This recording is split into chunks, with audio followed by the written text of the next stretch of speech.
Be me, 27F. Director of Contemporary Dialogue at a prestigious historic art museum. City is old money. East Coast. Brick and ivy. The museum is a mausoleum, filled with dead white men, painted by other dead white men. My job? Disruption. I am here to decolonize the narrative, to shake the dust off the pillars of patriarchy. Wake up at 9 a.m. matcha tea ceremony in my studio apartment. Put on my uniform. Oversized geometric tunic. Statement glasses with clear frames. Hair cut into an asymmetric bob that screams, educate yourself. Commute on a fixie bike because cars are violence against the planet. Arrive at the museum. The building is neoclassical. Columns. Marble? It looks like a bank. It looks like oppression. Walk through the grand hall. Portraits of the founders stare down at me. Old industrialists. Robber barons. I sneer at them. Your time is over, boys. Head to my office in the new wing. Glass and steel. The only breathable space in this dungeon. Open my MacBook. Stickers. Eat the rich. Art is resistance. Check Slack. My team is online. Kai, they/them, 22, social media intern. River, she/they, 24, assistant curator. We have a private channel, the Iconoclasts. River posts. He's at it again. The smell is everywhere. I know exactly who she means. Arthur, 63M, head of conservation and restoration. Been here since the Jurassic period. His lab is in the basement. The dungeon. He is the gatekeeper of the old guard, refuses to use the digital cataloging system. Keeps physical logbooks, handwritten, cursive. I walk down to the basement. The air gets colder, smells of turpentine and varnish. And pipe tobacco even though smoking is banned within 500 feet. Push open the heavy oak doors to the lab. Arthur is there. Wearing a stained apron over a tweed vest, he is hunched over a 17th century landscape, using a tiny cotton swab to clean a square inch of sky. He doesn't look up. Morning, Arthur. He grunts. Miss Sterling. He never uses my first name, never asks my pronouns. Just Ms. Sterling. I clasp my hands behind my back. The fumes are quite strong today, Arthur. Several guests have complained. He dips the swab. Ventilation is on. It's linseed oil. Part of the process. It smells like toxicity, I say, testing the waters. He finally looks up. Steel gray eyes. Unimpressed. It smells like history, Miss Sterling. It smells like preservation. Preservation is just hoarding the past, I reply. We need to focus on the now. He goes back to the painting. Without the past, you have no context for the now. Close the door on your way out. Dismissed. I fume. Walk back upstairs. This is the war. He represents technical skill, objective beauty, tradition. I represent context, subversion, the message. He thinks art is about the object. I know art is about the discourse. I decide to audit the gallery floor. Room 4. The Romantic Era. Huge, sprawling landscapes. Dramatic storms. Problematic. Manifest destiny propaganda. I take notes on my iPad.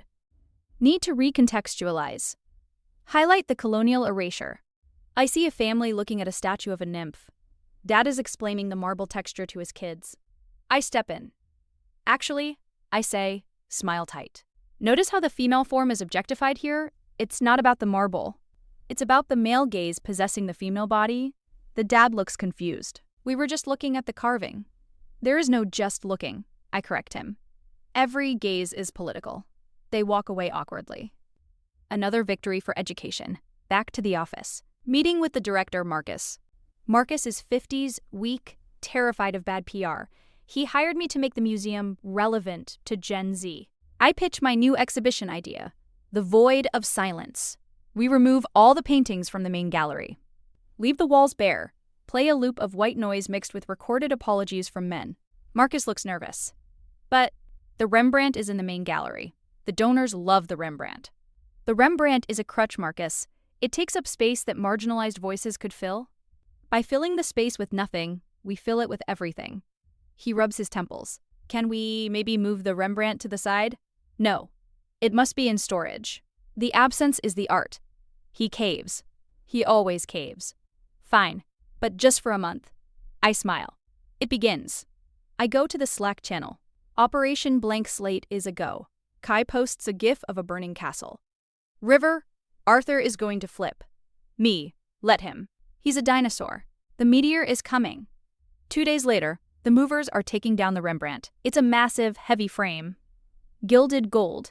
Arthur comes running up the stairs. He's actually running. Stop. Put it down. The movers freeze. Arthur is red-faced. You can't move the night watchman without a climate-controlled crate. The humidity variance in the hallways will crack the varnish. I step forward. Arms crossed. Relax, Arthur. They're just moving it to Storage B. Storage B has a leak. The HVAC system fluctuates. This is a priceless artifact. It's a picture of some guys with guns, I say dismissively. It's resilient. Arthur pushes past me. Physically checks the frame. This is negligence. I am logging this. Log away, I say. Your obsession with the material condition of the object is fetishistic, Arthur. It's paint on wood. It's not a person. He looks at me with genuine horror. It is the soul of the artist. It is immortal. You are killing it. He supervises the move himself, slowing everything down, micromanaging the grip. I take a photo of him yelling at the movers. Caption it for my private Instagram. Curated audience of 200 elites. Toxic masculinity in action. Protecting the old masters while silencing the new. Likes roll in. Validation. The exhibition opens. The void. The main gallery is empty. Just white walls and the sound of whispering apologies. The gala is packed with the right people. Art students. Critics in black turtlenecks. People who understand. They stand in the empty room, nodding. So brave, someone whispers. The negative space is so loud, another says. I stand in the corner, holding a glass of organic biodynamic wine. I feel powerful. I have erased the past. Arthur is not at the gala. He is in the basement, probably crying over his solvents. I decide to pay him a visit. Victory lap. Go down to the dungeon. He's there. He has the Rembrandt on a table. He's inspecting it with a magnifying loupe. Enjoying the silence upstairs, Arthur? He doesn't look up. You chipped the frame. What? The movers. They chipped the lower left cornice. 18th century gold leaf. Gone. It adds character. I shrug. Entropy is natural. He stands up. Takes off his glasses. You are a vandal, Miss Sterling. You are not a curator. You are a vandal with a vocabulary. I laugh.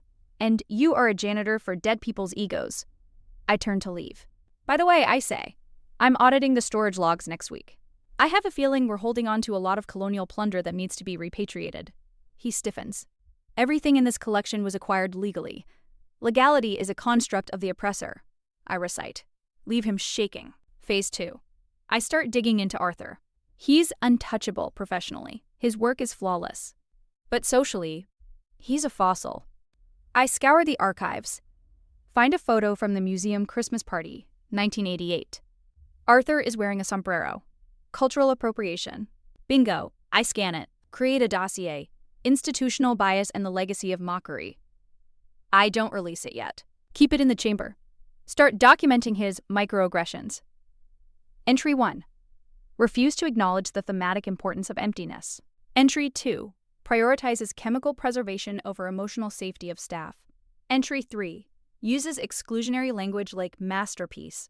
Implies master/slave dynamic. I share these with the HR director, Linda. Linda is terrified of lawsuits. We need to be careful, Sierra. Arthur has tenure effectively. The board trusts him. The board is stale, Linda. We need to prepare for the future. I push harder. I start interpreting the classic collection. New plaques, instead of artist bio and dates. I write about the artist's privilege. Under a Monet, painted by a man who could afford to sit in a garden while the working class starved. Note the blurry lines, representing his refusal to see the harsh reality of poverty. Under a Greek bust, glorification of Eurocentric beauty standards. This marble promotes body dysmorphia. Guests start complaining. Not the cool guests. The members. The donors. Old ladies with pearls.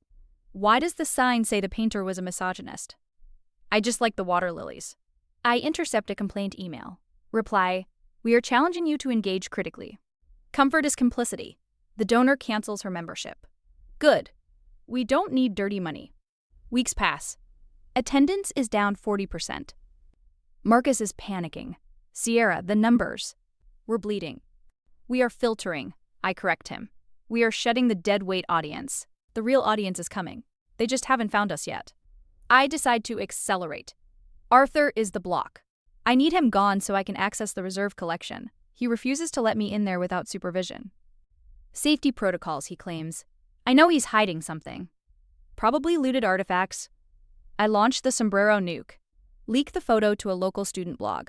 Title, Racism in the Restoration Room. It blows up locally. Twitter gets hold of it. Projected outrage. Protesters show up outside the museum. 3 kids with signs. Arthur must go. I watch from my window. Sip my matcha. Checkmate. Emergency board meeting. I am invited. Arthur is summoned. We sit at the long mahogany table. The board is mostly old men, but a few nervous younger corporate types. I present my case. Arthur represents a legacy of exclusion. The photo is just the tip of the iceberg. He creates a hostile environment for the progressive direction of this institution. Arthur sits there, quiet, hands folded.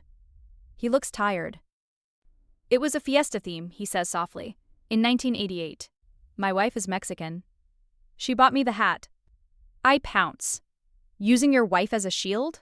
Classic deflection. Intent doesn't matter, Arthur. Impact matters. The board looks uncomfortable. They don't want to be racist. But they like Arthur. One board member, Mrs. Holloway, biggest donor, speaks up. Arthur restored my family's Turner. He is a genius. Genius is a gendered term. I interject automatically. Mrs. Holloway stares at me. Young lady, do you know how much money I give this place? Money cannot buy morality, I say. Silence. Marcus looks like he's going to vomit.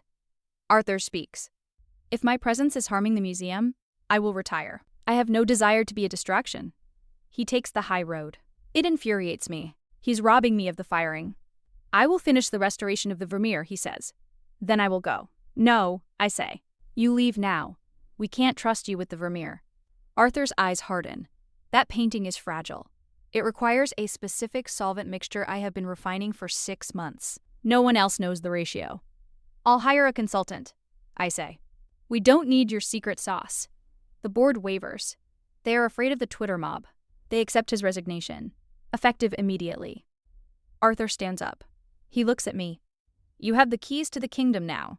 Careful you don't burn it down. He walks out. I feel a rush of dopamine. Target neutralized. That night, the iconoclasts celebrate. Craft cocktails at a speakeasy. The king is dead, river toasts. Long live the queens, I reply. Next day. I have the keys to the lab. I go down. It feels empty. The smell of pipe tobacco is fading. The Vermeer is on the easel. Girl with a letter. It's dark. Needs cleaning. I look at it. It's just a painting. How hard can it be? I have a degree. I took a semester of material science. I want to make a statement. I want to be the one who unveils the restored masterpiece. Show them I can do both. Theory and practice. I look for Arthur's notes. Gone. He took his logbooks. Petty. Whatever. I look at the chemicals on the shelf. Acetone. Ethanol. Turpentine. I Google cleaning oil paintings. WikiHow says, gentle solvent. I mix some stuff. Put on gloves. Dip a swab. Touch the corner of the painting. The dark varnish comes right off. Bright blue underneath. Wow. It's working. I scrub a little harder. So much grime. Arthur was so slow. I can do this in an afternoon. I get into a rhythm. Listening to a podcast about dismantling capitalism. Scrub, scrub, scrub. I reach the face of the girl. She looks pale. I gently clean her cheek. The paint seems soft. I look at the swab. It's not just yellow varnish. It's flesh tone. My stomach drops. I stop. I look at the painting. The cheek is smeared. The delicate glaze that Vermeer is famous for. I just wiped it off. Panic. Absolute, cold panic. I try to fix it. Maybe if I just blend it. I take a brush. Dip it in something else. Touch the canvas. The paint reacts. It starts to bubble. Chemical reaction. Oh God. The cheek is melting. It looks like she has a skin disease. I back away. Hyperventilating. I need to cover this up. I throw a cloth over the painting. Lock the lab, go to my office. Sit in the dark. Think, Sierra, think. Blame Arthur, yes. He sabotaged it before he left. He set a trap. I open a Word doc. Incident report, sabotage discovered in restoration lab. I write a frantic narrative about finding the painting damaged upon entry. I save it. I feel sick. 2 days later, Mrs. Holloway is coming to see the progress on the Vermeer. She funded the restoration. Marcus brings her down. I am waiting by the door. Mrs. Holloway, Marcus, there's been an incident. They freeze. What? Marcus squeaks. I believe Arthur, out of spite, compromised the canvas before he left. Mrs. Holloway pushes past me, rips the cloth off. She screams. It's a guttural sound. Like a wounded animal?